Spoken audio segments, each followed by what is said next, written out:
What's up, everyone? What it do, and welcome to an episode of Game Chat. We are back. We are on next gen, upgraded a little bit, feeling good, and back in the stew together, man. I haven't been recording with y'all in a while, but I'm glad to be back. How y'all been, man? Man, it's been what, 2 years, 3 years since we did an episode of Game Chat. It's been a minute because I don't think I was even in college yet when we did that. Man, and I'm almost done. I'm excited though, man. You already know I'm a little talking basketball, so I'm ready to get into it. Let's jump right into it, man. We got to talk about the free agency. My boy O, he's still quiet over there, Lelouch B. So I'm gonna open up this segment with him. Can you guys not hear me? We can now. We can now. Huh. I was talking that whole time. I was talking so much. Oh my god. Save all of that and put all that energy into this question. What is the biggest surprise with this free agency for you? What do you think? Honestly, the biggest surprise of free agency is actually that KD is the biggest piece of it. He was not supposed to be a free agent this year, so with him asking for a trade with 4 years left on his contract, completely surprised me. I would say Gobert, it was a big surprise, but I mean, I knew he was getting moved. I didn't think they were gonna move everything for him. Essentially a 9-player transaction when it's all said and done. That's a huge toll to pay for one guy. But I mean, hey, they feel like he'll take them to the next level. So we'll see how it turns out. See, but that's the thing. Let's talk about some of the stuff you said, because for one, did y'all see what Shannon said about KD? I basically say he's a runner, he's a track star. He's a when it gets hard. That's what's funny. Man. Man, bro. How do y'all feel about KD requesting a trade, man? I mean, you go ahead, Charlie. Go ahead, Charlie. Oh, okay. I mean, it was surprising. I liked it because it made free agency more fun. Because I feel like free agency was kind of mid up until that happened. Once that happened, the world stopped. Well, the NBA world stopped for a minute. This is probably going to be interesting too. This is going to be the biggest haul that you've seen from any NBA player in history. Because I can't think of any other moment in NBA history where a top 5 player with 4 years left on a contract requested a trade.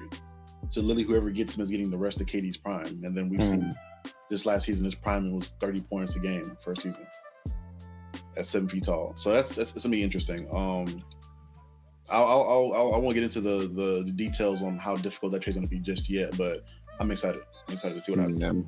No, to add a level, I think it's unprecedented. I don't think that's ever happened. I don't think there's ever been a time where a star player in the middle of a big contract requested the trade. They've been traded before against their will just because of, teams have the ability to do that. But that's a whole different level, man. And I didn't see it coming because I thought that team, honestly, if they get the right pieces around, is talented enough to compete. But I'm never going to tell a man to what's best for their future. You know what I'm saying? So we'll see how KD handles it. Well, not just KD, but KD and the Nets handle it, because this is unheard of. This is unheard of. Man, for real. Real quick before we continue on, this is for everyone watching or that will be watching. Our 2K team. This is us playing in the rec in the background. Nice little fun gameplay for y'all. So yeah, enjoy that while we talk. But you see the Nets owner, GM, he was saying I don't want people on my team that don't want to be here, that don't want to just buy all the way in. So I just want to know where he's gonna send KD. Is he really gonna send KD somewhere and make sure he gets the best haul possible, or is KD gonna end up on the team that he wants to be on? That's. If we go with the reports, they're saying that the Nets are working with KD's agent to come to the best deal for both sides. But at the end of the day, the Nets have all the power in this situation. They can send him to the worst team, or they can send him to the best team. It really is just depend on who has the best package for him. Okay, so before, because I know Dev is chomping at the bit to get into his plethora of knowledge on this subject, but I want to real quick touch on the Gobert trade before we go back to KD, because I don't think that I think that's just a good looking move, but like I don't think that team is, they're going to be scary, but it's just like I don't think it's going to be enough. I don't think, like, I think that the Wolves are just going to be another good team, but I still feel like they could be a second round exit unless Cat like just goes crazy in the playoffs. He starts to really eat in the playoffs, because Gobert, he ain't really going to give you offense. He might get dribbled around on the perimeter all day.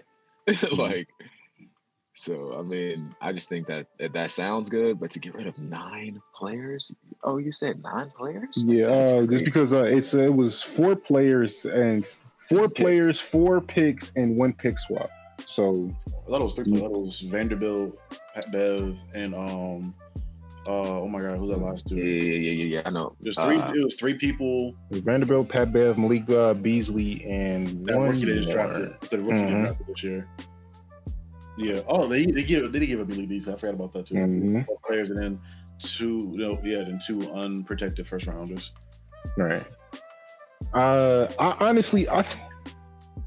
Okay, so I think this is a good regular season pick, because I mean, well, we're gonna put some respect on Rudy Gobert's name. By himself, he's almost a top 15 defense. Like, him being on your team, maybe even top 10, honestly, just because I mean, he's that much of an imposing force on the defensive end. And I mean, on a team like Minnesota, they don't necessarily need more offense, but I don't know if I don't like 9 players for 1 guy. Like, I just never know if that's ever justified. Like, for Rudy to not be developing in anywhere else in his game, like, he's just going to be a disgusting rim protector. Like, he'd be defensive player of the year every year if people just got tired of him. They wanted to vote for him every time. But it's like, is this going to get the Wolves? I feel like if they would have kept them 9 players, that would have got them over the top. Eventually, like, they would have been able to build their draft, build around their talent, and maybe made a couple moves. Maybe get, I don't know, DeAndre Ayton, go for DeAndre Ayton, something like that. But 9 players for Rudy, I don't know, man. So that's just gonna slide right into my next question. Who gained him? Hold on, let me get on that Rudy. Yeah, let me get on the Rudy topic real quick. Okay, well, go ahead. I guess I think a little bit more highly of him than most people, or than y'all in particular, because I would say he's a top 10. He's a top 5 defense by himself. Whatever he's like in the last damn near decade, his teams have been top 5 defenses, and that's mostly due to him. Yeah, exactly. I think a lot of the struggles he had in Utah is due to the fact they didn't have any perimeter defenders. People blame Rudy a lot for stuff, but if you watch those games, like, people are bulldozing at the rim every 2 seconds. And Rudy's having to make up for a lot of defensive lapses that the perimeter defenders can't do. Mostly because their perimeter defenders this past 2-3 years have been old and can't stay in front of anybody. And the fact that they're still a top defense, with that being the main contributor, is kind of impressive to me, with him in particular. It was a hefty amount to pay for him, but again, I'm a Laker fan, so we kind of make that a normal thing. And it's not going to be an A to A ratio, obviously, but look at like the AD trade, where we gave up infinite amounts of picks and people for a player, but that player fit what we were trying to. It was a superstar, obviously, and he fit the other players we had. If you look at the postseason and the issues they had with Memphis this year, obviously they should have won that series, but most of that was due to the fact that when they were blitz Ja Morant, there would still be other backdoor cuts and other, like, they would just rim run it the whole time. If you have Rudy Gobert there in that series, you don't have to double team that. You can just funnel him to Rudy. He's not driving and dunking on Rudy every single time. And then on top of that, people aren't sure how they feel about Cat. Cat was pretty much playing the 4 this year. Like, if you watch any of the Minnesota games this year, essentially Jared Vanderbilt he played the 4, but they would have an inside anybody excluding like Embiid or Jokic, who was like 7 feet tall. They throw Vanderbilt on them and just have Cat playing the 4 essentially, defensively on that side of the ball. And then Cat has good speed and good footwork, so he can play. But he's a capable 4 to me. I think this team comes down to how good Anthony Edwards is going to be. I think this playoff series is what we needed from Cat. Cat kind of saw I think this is like breakout playoff performances. Like he had a couple bad games, but near like the last 2 to 3 games of the series, he was really showing up and doing what he needed to do. And I think if you have Anthony Edwards being the star that people think he can be, that I think he can be, I think this team's going to be I think they'll be maybe like a top 5 team in the West. They have the potential to be a top 5 team in the West if everything goes well. Yeah. But that's my rant on that, though. Yeah, I mean, I think, like I said, this trade particularly opens them up to have, I think, probably one of their better regular seasons that they've ever had, like in their entire franchise. I mean, Rudy Gobert contributes to winning. I mean, that's not a question. For sure. And this is a team that defense in general contributes to winning. And he's that. All right. And this is a team that had an abundance of offense and different ways to score, but they were in need of an anchor. And I think there needs some guidance too. I think they just some vets really helped change that team around, in my opinion. But I mean, that's another hero there. Shout out to Pat, man. But I mean, there's no question that Rudy will almost guarantee that they're a higher seed or the highest seed that they've had to date. Yeah, like, for sure. Does that constitute to winning? Like, is that team now better than LA? Is that team better than a healthy Clippers? Is that team better than shoot? Are they better than the Pelicans? Hey, look, man. You already getting me hyped talking about the matchups and what could be, because I honestly, they could be better than a lot of these teams. I feel like I give them to the All-Star break. I give them to the All-Star break. We're going to see if the defense really starts to click. We start seeing some schemes, because if Cat just plays really aggressive on the offensive end now, just like, we saw like Deb, you said, we saw flashes of it. But if we see that from the start of the season, and he learns to just pace himself, like having Rudy there to just cover up mistakes with people that actually want to defend, that could be scary. That could be scary. Last I thing, think. No, it's my last thing. I talked about Utah and them having a weak perimeter defense. This team is not that. This team last year, they didn't have a rim protector, but they had plenty of perimeter defenders. Like, for people to know, D'Angelo Russell is a plus perimeter defender. Jaden McDaniels is an amazing versatile defender. Cat wasn't a slouch this year. Anthony Edwards just looked like he can be an elite defender. He has potential to do that. So I think all those perimeter defenders, and you have Rudy anchoring it, I think they're going to be nice. But that's all I got to say on that ball. To finish it up, I mean, I think Anthony Edwards has the potential to be as good as he wants to be. I don't think he really has a ceiling other than his health. So, I mean, I feel like the better, I agree with you completely. The better he is, the further this team goes. And I think with moving Cat to the 4 now for Rudy, I mean, we should see him unlock a little bit more offensively, because I can't think of too many 4s in the league that can guard him. But I think Cat has to have like essentially his best season ever for them to try to go for a serious playoff run this year. I agree. Like, along with average. Yeah. He needs to average 25 in the playoffs. I feel like he averages 18. So he's only played 11 games, granted, but like they're gonna need like 25 points out of this man, because he's scoring, he's being aggressive. You got a whole ant attacking from the other side, attacking from the top. That's it. And your defense, you stay aggressive on offense, and you got defense for days. But man, clearly we could talk about fucking Timberwolves for a minute, because that's interesting. It's a lot of potential there. But I want to slide into the next question. Who gained and lost the most in this free agency? I feel like that this is like the perfect segue into that. Are we gonna go with the Jazz and Timberwolves situation, or y'all got somebody else in mind? I got somebody else in mind.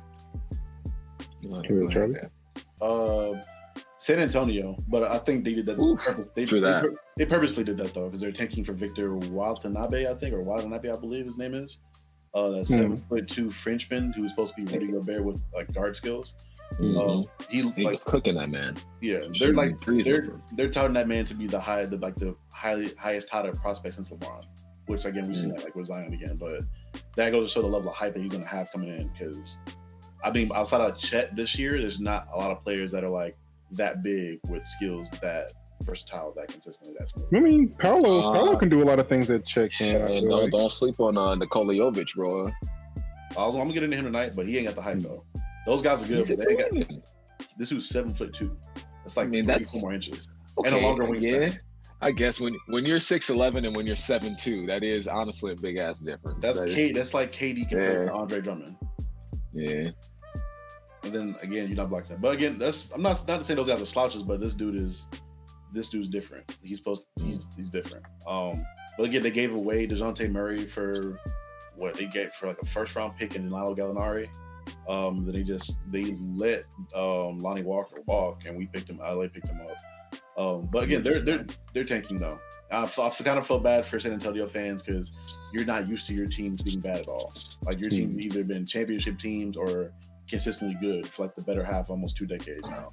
So y'all about to go through some stuff that most teams go through. Yeah, Pop's gonna retire, right? Like, no, Pop said he's there to stay. Pop's gonna be there till he's in the grave.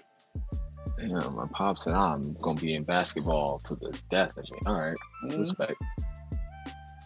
Okay, I'm gonna just round out our free agency topic, man, with this. How did your team do in free agency, bro? How did your team? You already know. Y'all see the banner. Chicago Bulls all day. See red. Levine is back like he never left, man. That's what's up. I already knew he was gonna resign. 10 mil? I don't know about that, but at least you got him for 5 years, man. I just want to see some defensive improvement. That's all. And then just be healthy. We picked up Dragic for some reason. Cool. And we got Drummond. Drummond was nice. We needed a rim protector, but we got a lot of guards. So it's like we got a lot of guards that play defense. So, I mean, I'm cool with that. At least you got a big body at the rim, so we don't got to work so hard. So, yeah, I give my team a B+ for free agency. All right. What about you, Dev? I know you're a Lakers fan. What's up? For real quick, first of all, I think I think free agency is going to be like a second phase because shit popped off when at 6 when it first started off. But the world kind of paused. Like when you talking about Chicago, y'all got Goran Dragic, but I think that's because y'all were probably going to move Kobe and stuff. I think everybody was like waiting to see what kind of package they could put together for KD. I think once KD moves officially or gets traded, then everything's going to dominoes going to fall and teams going to start making moves again. Like Aid's going to be moved and shit like that. But in regards to my team specifically, I'll give my team an A. Especially if we're able to pull off this Kyrie deal. Move again, we signed biggest things we needed was again youth in defense and some shooting, and I think we got that this year. We pretty much we got some defenders and Juan Toscano Anderson we picked up, Lonnie Walker obviously. Granted, there's a weird advanced stat that has him as like the worst defender in NBA history, something like that. It's like some wild ass stat about his defense. But for me watching him since he got drafted with the fucking super dreads that nigga had, his defense was great. So I still think he's a plus defender. And then looking at most of his career, he's been a 38 to 39% 3-point shooter. Granted, he's a guard, but we're kind of we have a logjam at the guard position. But I think that's just due to the fact we're going to move THT and probably Kendrick Nunn for something else. Again, we're rumored to be able to get Miles Turner or Buddy Hield still from Indiana with that, probably a package of that.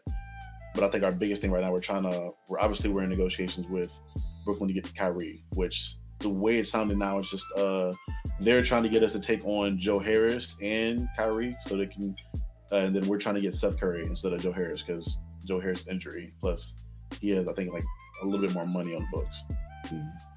I think just Seth Curry's a better player. That too. I prefer Seth Curry overall. Yeah, especially he started to learn to play make. Well, not learn, but get to utilize his playmaking. I mean, even learn. He said it himself. It was a learning curve when he got to Brooklyn, just having a ball in his hands more and making plays. So, yeah, I would definitely rather have Seth over Joe. Yeah, if we pick him up, we're probably THT and Kendrick gone for sure. Yeah. We're moving them to try to get like Miles Turner or another big or another wing from another team. But we got an A so far. It'll be a A++, and we're back in title contention if we can get Kyrie and get Russ out of here. Oh, I mean, I'm about to comment on us destroying these dudes. Yeah, we dismantled this team, and it's only about to get worse. That fourth quarter, we kind of go dumb. I've watched this a few times, and just wait till the fourth quarter. That's all I'm saying. But get into my Warriors, man. Honestly, so far in free agency, I give us like a F. Y'all lost a lot. We've been letting everyone go. I mean, I know we weren't going to be. There was no scenario where we're going to be able to bring back everyone, just because I mean we were already the highest salary team in the NBA last season. So I mean, with everyone slowly earning more money because of like how their performance this season, it was just no way we were going to retain our 1 year. So. I wouldn't call it an F. Maybe like a C, because I do like Dante DiVincenzo. I think he's a good pickup for us.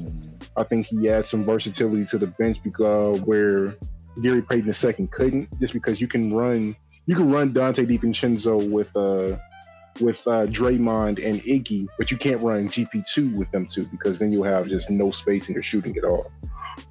So I mean. It's still so early in free agency. It's hard to fully gauge where they'll end up by the end of the season. But thus far, yeah, we've been virtually inactive.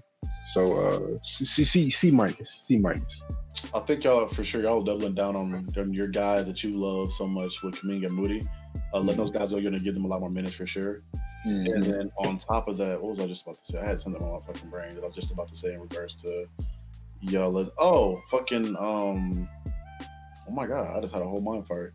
Oh, DiVincenzo. I think DiVincenzo's going to be he's going to be a candidate for most improved player next year.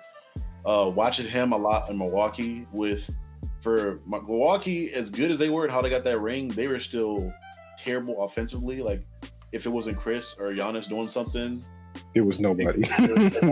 And the only distant third was DiVincenzo, where he was the guy hitting the threes that when they needed them. So with him not being a primary focus and being like looked at so hard and schemed against so hard in Golden State, where you have to watch Clay and Curry, his shooting's going to skyrocket. He's going to be really good. And he's obviously very athletic and a competent defender. So he's going to be something like a Wiggins light, I feel like, on that team, but a better shooter. Yeah, I can see that. It's because DiVincenzo, he's athletic guy. He's an active defender. And I mean, he actually has some decent IQ to him. So I mean, I think he can do some nice work with us.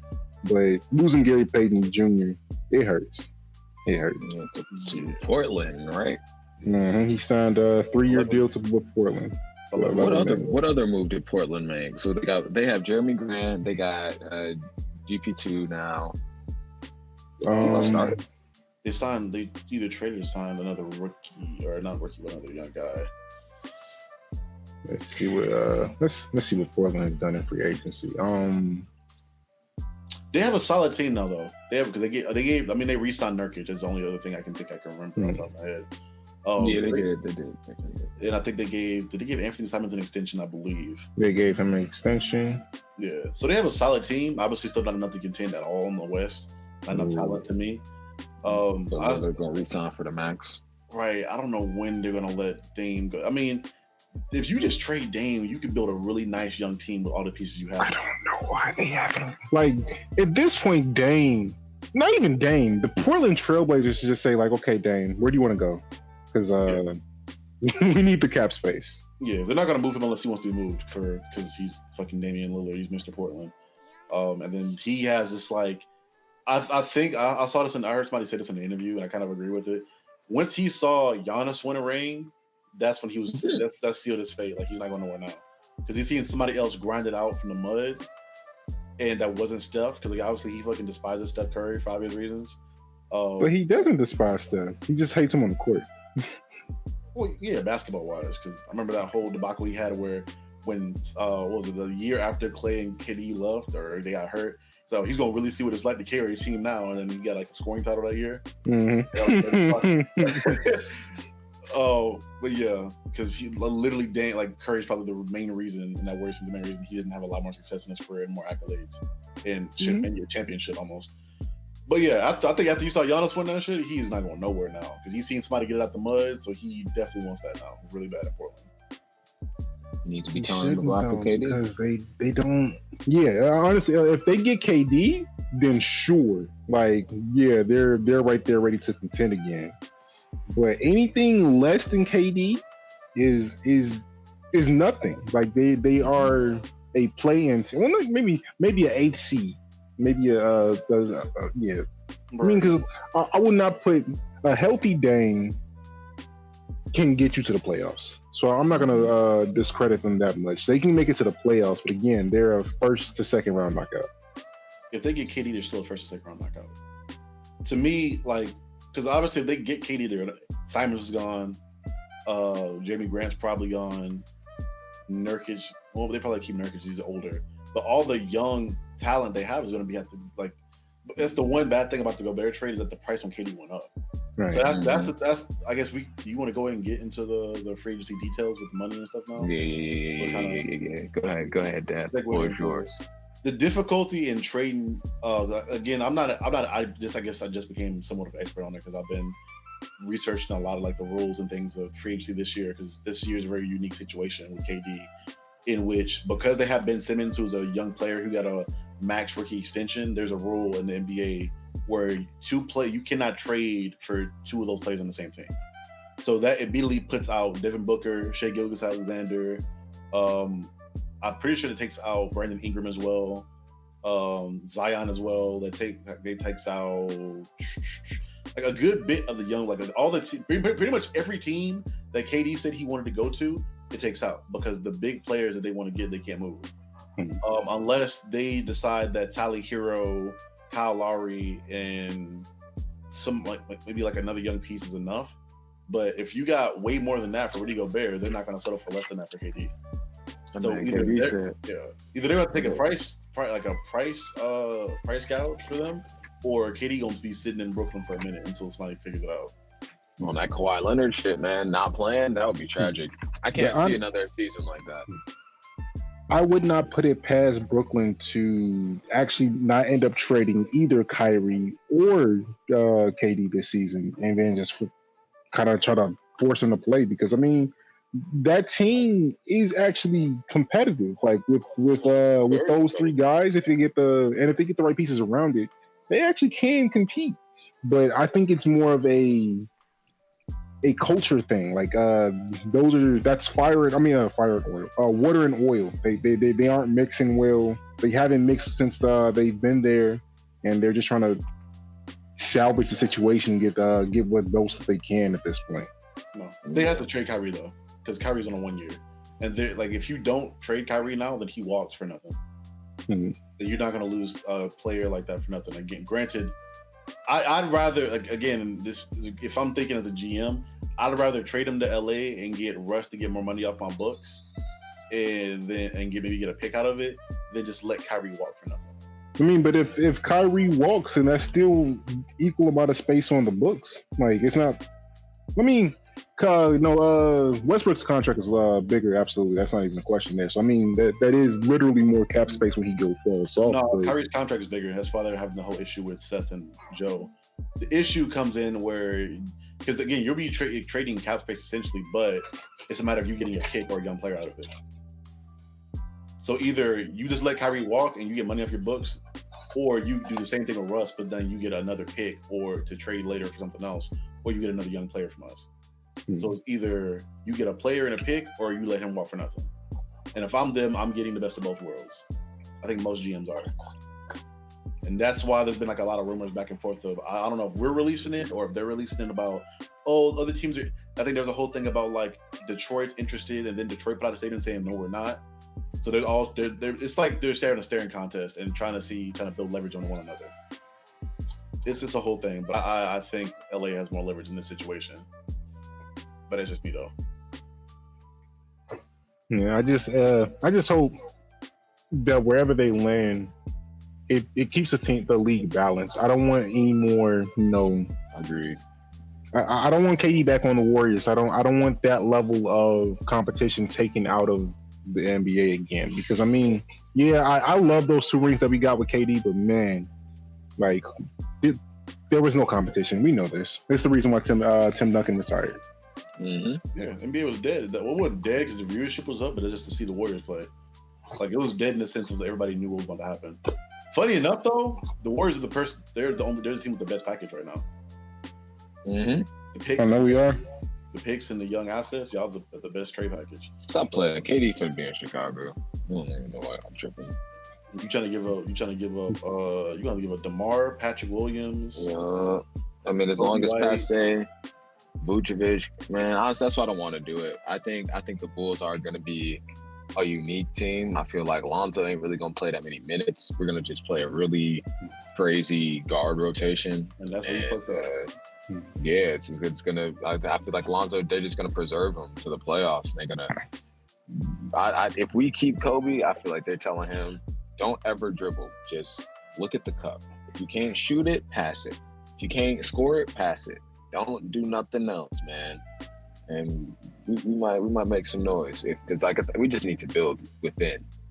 Like that's the one thing about the Timberwolves. They had a lot of good players, and they traded them away for Gobert. And I feel like if the Warriors have shown us anything, it's like you want to build. You want to build with who you got and who you drafted, because that continuity is gonna pay off. So, hey man, we're gonna see, man. That's part of it. I mean, the other part is just like, making the right personnel choices, not just like, getting people that kind of fit together or that have chemistry. I mean, knowing when to move on and try it again. Yeah, that's absolutely right. Which and then that's the other. Okay, Charlie. No, you good, go ahead. I'm saying, like, that's the other hard thing about that KD trade, because I mean, in a way, he wants that trade to go low, because I mean, he wants that team that he's going to have a chance to compete. But because of who he is and what he's actually worth, you have to destroy a team to get him. Like, yeah, I think KD's. It's gonna sound really hyperbolic, but I think he's done contending right now, because I don't see where he goes, where they'll be able to trade for a package that doesn't gut their assets, which means they can't trade for any other pieces. And then all the good pieces they had are going to go to Brooklyn. And even in Brooklyn, they still can't make any more moves because they don't have any money. They're tied up in Kyrie and KD. So if he stays, you better hope that Ben Simmons can fucking mesh well with them, which if Kyrie, Harden, and KD had issues meshing, I don't know. We'll see how that goes. But did they have issues meshing? Because I think they played phenomenally when they played together. Yeah. I mean, we call it 18. I think there's some weird stat. I was seeing a bunch of it. It's like Hakeem Olajuwon and Vince Carter played more games together than Kyrie, Harden, and KD did. Yeah, I mean, when in those games that they did play together, they had the highest offensive rating literally ever. Yeah, but they weren't playing contenders though. They were playing like Detroit. I think they're playing Minnesota, which I mean, and we'll see how it goes in the playoffs. We'll see. I mean, we won't see, but I think we need to see how they mesh well in the playoffs. During the regular season, you can ISO back and forth when you're playing under 500 teams or 500 teams. But even in those games, that's not how they went. Like, James Harden moved the ball phenomenally on that team. Like, give him give him all the flack you want to give him, or what the credit, it doesn't matter. But James Harden legit was going for MVP that year until he got hurt. Yeah. Well, they put him in, for whatever reason, they put him in conversation. So he played great for, I think it was after Christmas is when he had like a crazy ass stretch. But even during that time period, I think Kyrie was out for majority of those games. I think he played like 2 games with them or 3 games, something crazy like that. Because Kyrie went down for some kind of. I mean, collectively, the 3 of them played 12 games together. Right. So I mean, obviously we didn't get to see enough of that run, but I really think that team had a lot of potential if they would have stayed together. Right. I think the thing that makes this team different and more difficult is the fact that with Harden, you have a score where they can't just leave Harden wide open. Like Harden's still an elite shooter. With Ben can facilitate, but you don't have to guard up on Ben at all. I can sit on Kyrie and KD, and then I'm not expecting them to run off ball at all. They're not going to run off ball. So it just makes I'm looking at a team like a series like this Boston series where every shot that they got up was contested and everything they did was difficult. Mm-hmm. And I don't think that makes that any less difficult with Ben Simmons there offensively. Defensively, it's great, but even then, who's your center? Because you're not running Ben at the 5 because he's probably going to get beat the fuck up from playing the 5 all the time. You're not doing KD because then he's probably at risk of getting hurt again. So now you're counting on they don't even have Drummond anymore. So now you're counting on Nick Claxton. To be there. That we know Nick Claxton, at least we've seen so far. He probably will get better, but I don't know how much better. He fouled out a lot. Injured. He got in foul trouble a lot, and he was on borderline unplayable in the playoffs because he was getting ate alive. Which again, you can't ask of like what is his second year or third year or something like that. They signed him back. He just got off his rookie deal, I think. I'm not gonna ask a young player to be like the paint cornerstone defender to make up for all the defensive lapses that we're going to have from those other guys. I mean, that team, especially this past season, they played a lot of zones. So, I mean, yeah, Nick Claxton is going to have to rim protect, but they play that defense by community. It's not just falling on one person. Right, and we saw them get ate up with that because they weren't playing defense either.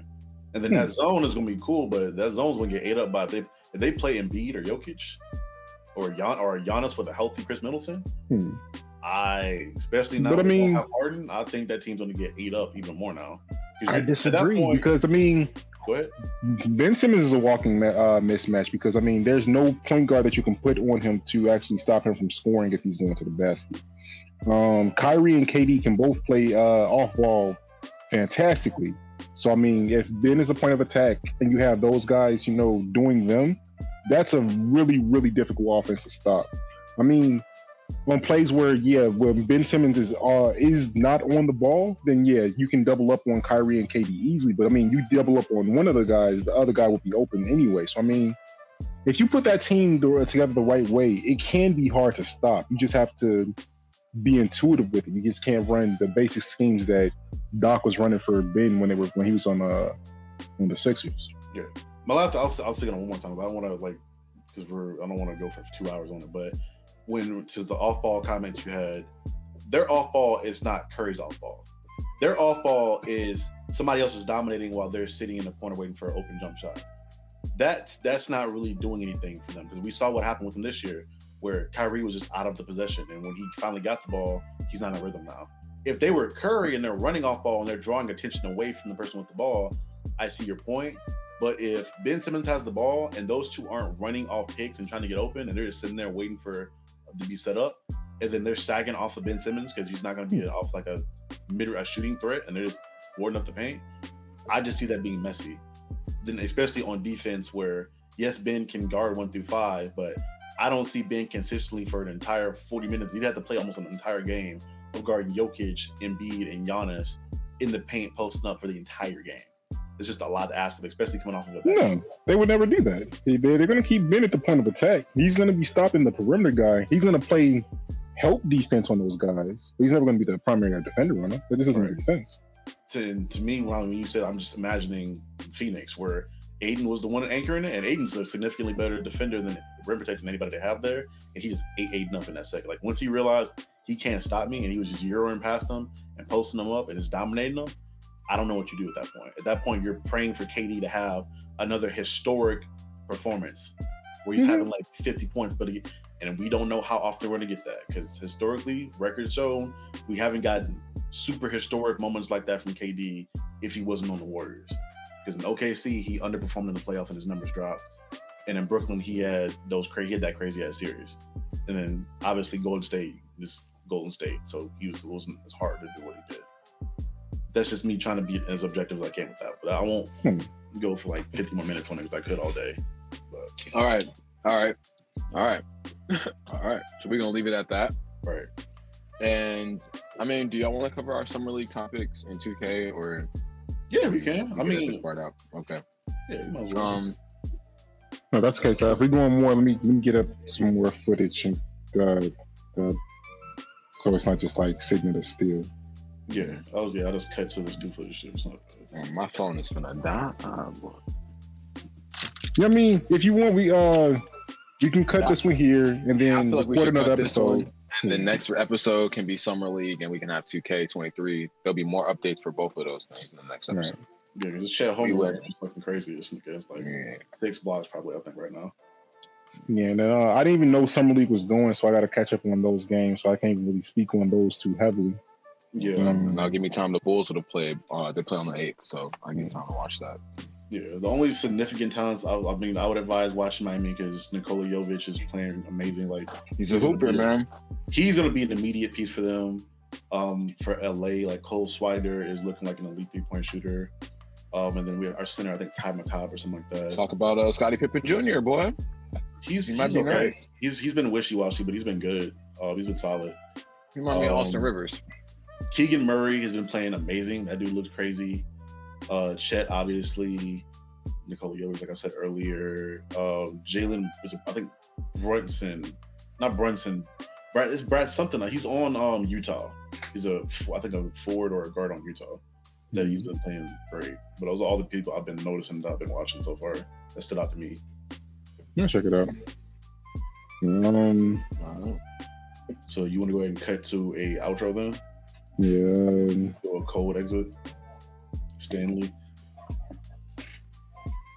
Oh yeah, my bad. Yeah, I got you. All right, y'all. Thank y'all so much for reuniting with us, listening to us rant about basketball, man. This is gonna be the format of Game Chat. Talk about hoops, talk about basketball, relink, see what's up with what's going on with the season, what's up with these players, man. How they gonna entertain us.